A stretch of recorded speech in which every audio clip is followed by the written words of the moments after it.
Now, most people have already heard about this story. Popular singer David, spelled d4vd, was arrested in connection with the death of 14-year-old Celeste Rivas Hernandez. But what's come out since then changes everything. The motive, the timeline, and what happened the last night Celeste was ever seen, when David invited her to his home in the Hollywood Hills, and she never came back. Celeste, a 14-year-old at that time, went to Mr. Burke's house in the Hollywood Hills. She was never heard from again.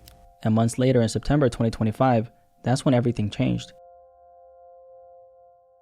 Police say the car had been at the lot for a couple of days. When asked about reports the vehicle is registered to 20-year-old singer David. Because inside a car registered to the singer, investigators made a discovery. Remains found in the front trunk, unidentified at the time after sitting there for months. It was eventually revealed that those remains belonged to 14-year-old Celeste Rivas Hernandez, a teenage girl from Riverside County, California, who had initially been reported missing back in April 2024. Celeste had disappeared out of Lake Elsinore that same month. According to authorities, her family searched, put out flyers, shared her photos, asking anyone with information to come forward, hoping their daughter would be found. The family had reported Celeste missing from her hometown of Lake Elsinore, about 70 miles outside of Los Angeles. She was just a 7th grader, and Celeste had run away before, and at one point, she did return home.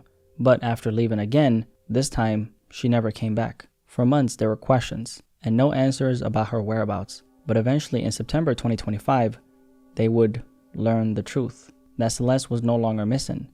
She had been killed, and as her family was continuing to come to terms with that, things were only just beginning to unfold. Within 48 hours of Celeste being officially identified, investigators made their next move, executing a search warrant overnight at a home in the Hollywood Hills area, where David, d4vd, Burke, had been living. And from that point, the investigation started to unravel. But for the public, very little was known. Details were limited in this case, and questions kept coming up. Until recently, because just recently, David was arrested in connection with the case, which sent shockwaves across social media and raised even more questions. But now, after all this time, the case against David is starting to become a lot clearer. We now know that he's now facing a first-degree murder charge, and now we actually have his mugshot. Let's just take a second and really look at this. We now also have what they say was the motive, a timeline of what allegedly happened, and the evidence they claim to have. And when you put all of it together, this case becomes a lot worse than people thought. Now, to really understand how this even got to that point, we have to go back to on or about April 23rd, 2025, when, according to investigators, David invited Celeste to his home in the Hollywood Hills area. Celeste arrived, and according to investigators, this was the last time she was known to be alive.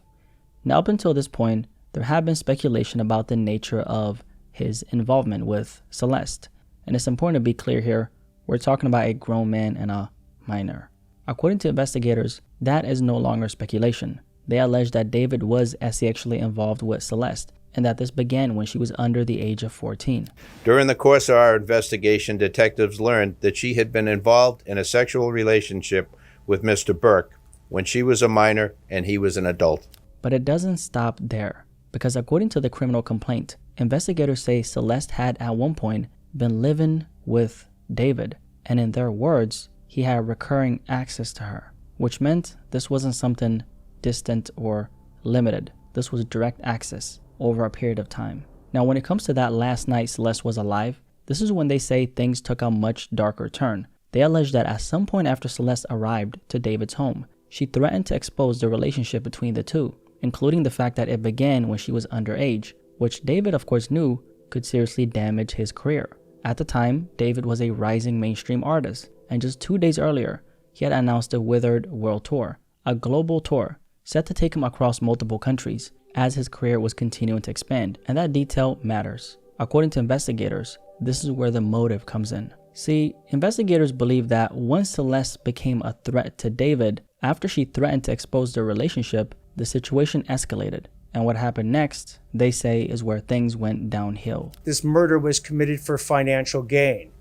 As the evidence will show in court, the financial gain was for Mr. Burke to maintain his very lucrative musical career that Celeste was threatening. They allege that after she threatened to expose him, the situation escalated into her murder. However, it didn't stop there. They allege that on or about May 5th, 2025, Celeste's remains were further altered. Her remains were later found inside a vehicle connected to David, of course, that we know, where they had been left for months before finally being discovered at an impound lot in September 2025 in Los Angeles. And the evidence they have is what they say connects him to what happened to Celeste. Now, getting into the specifics, this criminal complaint against David also includes special circumstances.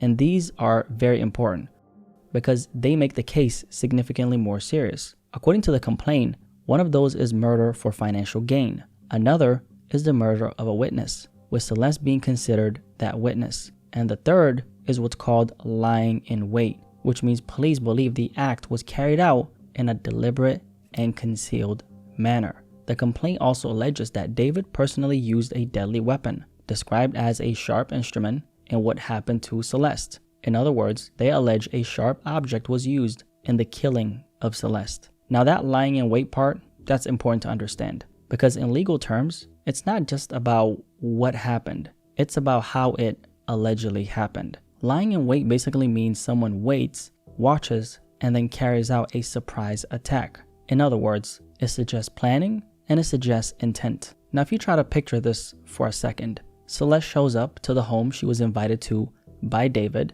not knowing what she's actually walking into. And according to authorities, what happened next was anything but expected. They allege this wasn't random, but something that involved waiting, concealment, and a deliberate act in what happened to Celeste. And legally, that makes the case much more serious, because when or if prosecutors are able to prove something like that, it can elevate the charges and significantly increase the potential consequences. Now, to really understand how this even got to that point, we have to go back to 2023, when this situation, not relationship, situation involving David and Celeste was already developing behind the scenes. At this point, authorities say the two were already sexually involved, while Celeste was still under the age of 14, but the full extent of it is still not entirely clear. What we do know is this. According to the criminal complaint, between September 7th, 2023 and September 7th, 2024, David was reportedly involved with Celeste during that time.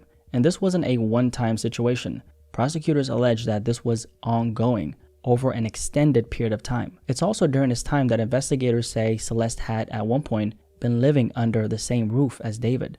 Now, one thing that's still not entirely clear at the time of me recording this video is how exactly Celeste being considered a witness fits into everything we're talking about right now. Although this is included in the complaint, they haven't fully explained what they're specifically referring to, or exactly what she may have been a witness to. Now, based on what's been alleged so far and what we know so far, you can start to piece everything together yourself in your head, if you get what I mean, right? Especially considering that they've already said she was threatening to expose the relationship. So one can only assume that she was a witness in her own case. You get what I'm saying? But we don't know that yet. So as of right now, that part of the case hasn't been fully laid out publicly. The details of the allegations that have made, particularly with that special circumstance, will be produced in court. Now we're at a point where we know, according to the authorities, that there was an ongoing situation between the two, that Celeste at one point was living under the same roof as David, and that he had direct and recurring access to her. And on that final night, she threatened to expose that. And from there, they allege everything escalated, leading to her murder. Now, one of the biggest questions people have been asking is, why did all this take so long? Why did it take this long for the police to make an arrest? And according to the authorities, a big part of that comes down to the condition of Celeste's remains. Because of how much time had passed between her death and when she was unfortunately discovered in the manner she was discovered, it delayed the medical examiner's ability to determine a clear cause of death. And that also meant that crucial evidence had either degraded or completely disappeared over time, unfortunately. On top of that, investigators were also dealing with something else, a massive amount of false information that was spreading online. If you guys remember, when the story first broke, things were pretty chaotic.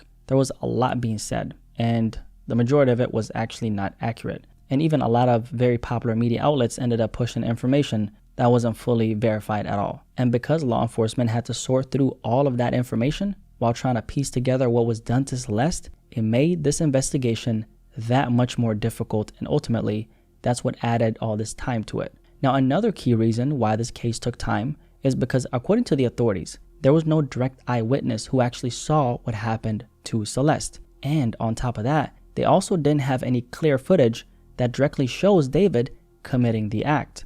So what that meant was investigators had to rely on something else, a full and extremely thorough investigation. They went through digital evidence, they went through forensic evidence, and every lead they could find, while also speaking to witnesses. And according to the authorities, not everyone they spoke to was cooperative. So before bringing any charges, they wanted the highest level of confirmation possible based on everything they had collected. And that brings us to another question people have been asking. What makes them so confident that they can actually prove this case? It comes down to the totality of the evidence. They say they have a combination of physical evidence, forensic evidence, and digital evidence that they plan to present in court. In fact, they say the amount of evidence collected totals over 40 terabytes. Not gigabytes, terabytes. And based on everything they've gathered, they believe they can prove their case against David beyond a reasonable doubt. Now, at the same time, his legal team is pushing to move things forward, requesting a preliminary hearing within